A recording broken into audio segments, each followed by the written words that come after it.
House Oversight Chair James Comer says new details are going to be released soon in the committee's Biden family investigation. We're up to 6 banks now, Jason, and we're going to have an announcement hopefully next week of more findings, more disturbing findings that we found. It's hard to cheat on bank records. We also are requesting more bank violations. We're hoping that Treasury will give us access to more bank violations that we believe would have information on the potential bribery charges that were alleged in the FBI documents. So our investigation's moving along.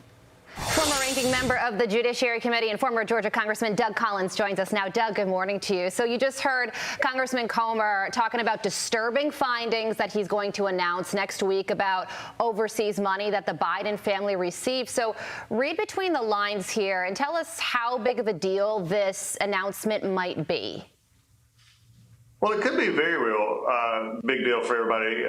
The issue here, though, that is really coming up is why is Congress, several years later having to find this out? And I think that's going to become one of the issues that Jamie's talking about, Comer's talking about. When you come to this issue of these bank records that were known, they've been suspicious activities reports on these accounts, why has this never been connected to some of these investigations seemingly going on? DOJ, FBI, nobody has ever commented on that, and they're not denying the validity of these records. So when you start putting the pieces together, at some point somebody's got to answer why this wasn't a criminal activity or why there wasn't taxes evaded on these things, because you just can't keep finding the money and not find the other trail afterwards. So I think it could be very significant if you continue to put the pieces together, and especially in the lack of DOJ's work on this seemingly as well.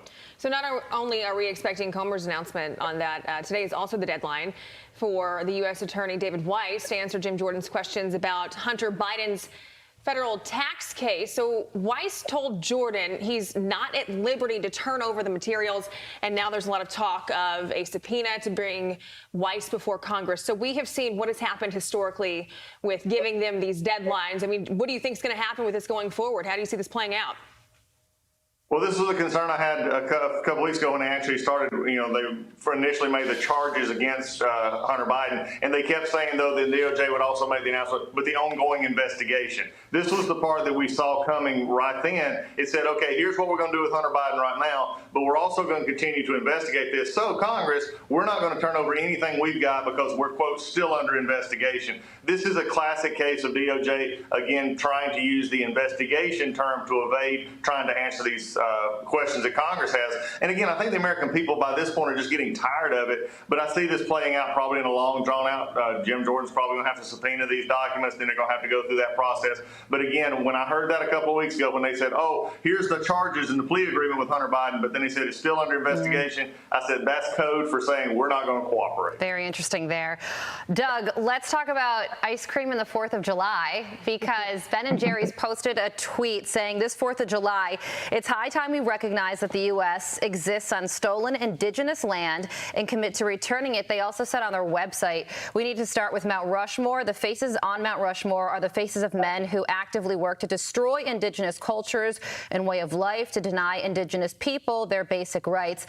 I mean, this company says stuff like this all the time, I guess in an effort possibly to be provocative, but man, they are sure taking a lot of money on that stolen indigenous land that they clearly dislike so much.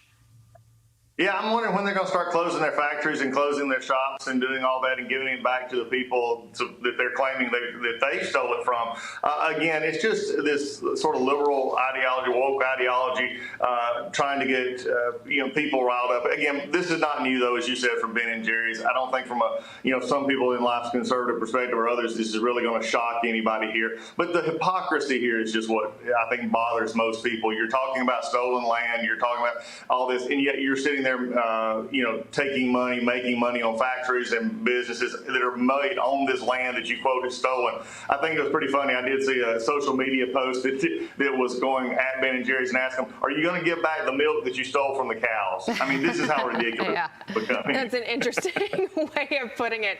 I got to leave some time for this. Let's talk about some cocaine in the White House, found in the White House. Amazing. The president, right? These are words I didn't think I was ever going to have to say, ever. But the president is brushing off questions about the cocaine that was found. Watch this. What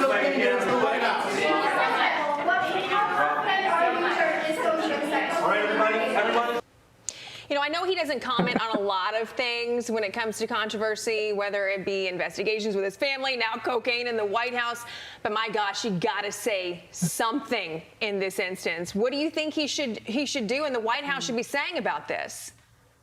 Well, maybe how about starting off with, we have the most secure building in America. We have cameras everywhere. We know who comes in and out of this building. We're going to find out who actually brought the cocaine in. Instead, they're saying, well, we may not ever know. This is just, if that is true, then the Congress really needs to get with the Secret Service and find out what does it mean to protect the White House. If you can't figure out in this room, in these areas where you have cameras everywhere, who this might possibly be, narrowing it down to even a few folks is really sad when almost the initial comment is we might not ever find out. But the really sad part about it is it's not new for Joe Biden to walk away from questions. But again, sitting there as if he had no idea, like you could almost read in his mind saying, why are they asking me these questions? I don't understand. It's just like, it's like he's not even engaged with the room.